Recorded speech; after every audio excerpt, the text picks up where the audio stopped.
大家好，我是博主。谁说夏天穿不了西装？无论是欧美国家还是日本，在夏天还是有许多的人穿着西装的。有些人不理解这种行为，其实这是对于自己着装的一种态度。讲究的人做讲究的事儿。其实许多西装品牌会针对夏季推出特定款的西装，他们的面料和工艺方面可以大大增加西装的透气性，便于夏季穿着。今天博主就来给大家安利3款西装，解决夏天穿不了西装的烦恼。炎热夏天在室外待几分钟就已经汗流浃背了，浑身黏糊糊的，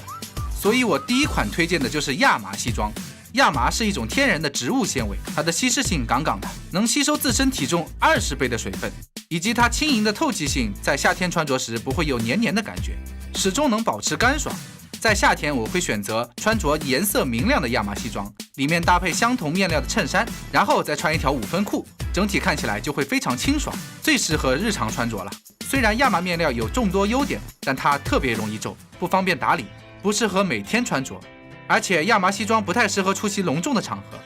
面料质感还是不及羊毛面料。你是不是看到羊毛面料就觉得很热？现在市面上有专门为夏天设计的功能性羊毛面料，它可以反射太阳光线，减少热能传导，即使是深色面料也不会吸热。我会比较推荐商务人士在夏天穿着，搭配上尽可能颜色清爽，白色衬衫与口袋巾，营造出夏日的轻盈感。泡泡纱面料西装，泡泡纱是一种独特的棉织物，采用轻薄平纹细布加工而成，布面呈凹凸状泡泡的薄型织物，特点是穿着时不贴身，有凉爽感。1909年，男装品牌 Haspo 创造了第一件泡泡纱西装，称为不需要熨烫的最凉快的西装。